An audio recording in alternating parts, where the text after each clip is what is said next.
राजनीति में खेल एक कुर्सी का होता है।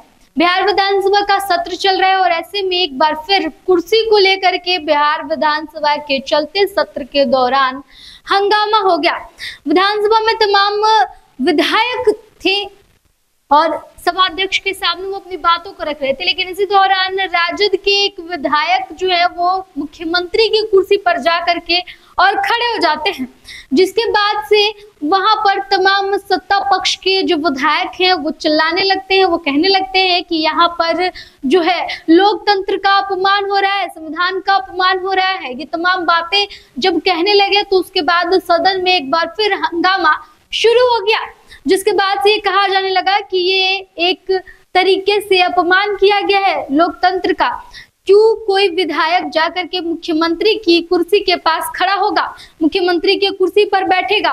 इस चीज को लेकर के एक जो क्लिप है वो अब काफी ज्यादा वायरल हो रहा है। वो आपको दिखाते हैं। विधानसभा की एक क्लिप है जिसमें जैसे ही विपक्ष के एक विधायक जाकर के मुख्यमंत्री नीतीश कुमार की कुर्सी के पास खड़े होते हैं, वहां बैठते हैं, उसके बाद वहां सभाध्यक्ष जो हैं वो चिल्लाते हैं और कहते हैं कि इसका परिणाम बहुत ही बुरा हो जाएगा, आप समझ जाइए, वरना इस पर बहुत पछताना पड़ेगा आपको।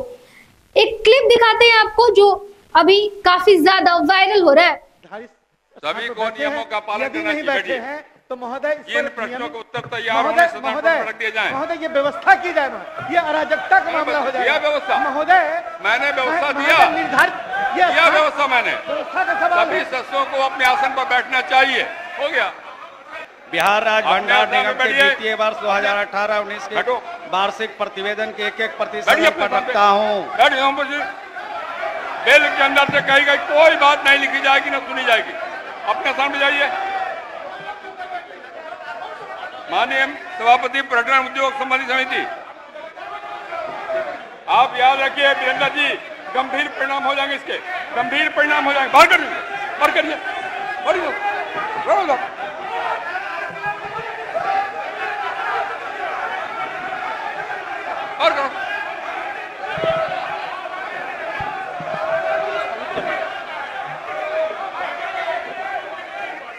आप अव्यवस्था मत फैलाइए, अव्यवस्था फैलाने का काम मत करिए, चलेगा नियम कानून से ही। तो देखा आपने आज के विधानसभा का ये क्लिप था जहां पर भाई वीरेंद्र जो कि आरजेडी के विधायक हैं वो जाकर के और मुख्यमंत्री नीतीश कुमार की कुर्सी के पास खड़े होते हैं और कहते हैं कि वो वहां बैठेंगे। वहां बैठते भी हैं। इसके बाद सत्ता पक्ष के तमाम विधायक जो है वो चिल्लाने लगते हैं, वो कहने लगते हैं कि ये लोकतंत्र का अपमान है, मुख्यमंत्री की कुर्सी पर कोई नहीं बैठ सकता है। जिसके बाद से वहां पर जो अध्यक्ष थे उन्होंने भाई वीरेंद्र को डांट लगाया और इसके अलावा उन्हें सदन से बाहर करवा दिया। जब भाई वीरेंद्र बाहर आए तो उन्होंने कहा कि वो मुख्यमंत्री की कुर्सी पर बैठना नहीं चाहते थे, लेकिन वो इसलिए बैठे क्योंकि सत्ता पक्ष के कुछ विधायक जाकर के उनके साइड के कुर्सी पर बैठ गए थे, जिसकी शिकायत उन्होंने अध्यक्ष से की और कहा कि उन्हें निष्कासित करना चाहिए सदन से, लेकिन बावजूद इसके उनकी बातों को नहीं सुना गया। तब जाकर भाई वीरेंद्र मुख्यमंत्री की कुर्सी पर बैठ जाते हैं और कहते हैं कि अब हम भी मुख्यमंत्री की कुर्सी पर बैठेंगे, जिसके बाद से ये तमाम बातें शुरू हुई थी। अब इसको लेकर के सत्ता पक्ष जो है वो लगातार विपक्ष पर हमलावर है और ये कह रही है कि विपक्ष को समझ में नहीं आता है। विपक्ष जो है वो लगातार लोकतंत्र का, संविधान का, वो कुर्सी का अपमान करती है। ऐसे ही कोई भी विधायक जाके मुख्यमंत्री की कुर्सी पर नहीं बैठ सकता है। मुख्यमंत्री के लिए एक अलग जगह बनाई जाती है, मुख्यमंत्री जो है वो सिर्फ वहां पर बैठ सकते हैं, कोई और विधायक उस पर नहीं बैठ सकते हैं। और ऐसा आरजेडी की तरफ से किया गया। इस पर नेता प्रतिपक्ष को जवाब देना चाहिए कि तेजस्वी यादव आखिर क्यों तब चुप थे। हालांकि तेजस्वी यादव जो है वो बाहर आकर के उन्होंने कहा कि सिर्फ और सिर्फ एक संदेश देने के लिए इस तरीके से राजद के विधायक की तरफ से किया गया, लेकिन विपक्ष जो है वो अब इस पर जाकर के खुल करके अपने विधायक का साथ दे रही है। वही अगर बात करें सत्ता पक्ष की, तो सत्ता पक्ष की तरफ से इस पर बार बार कार्रवाई की मांग की जा रही है।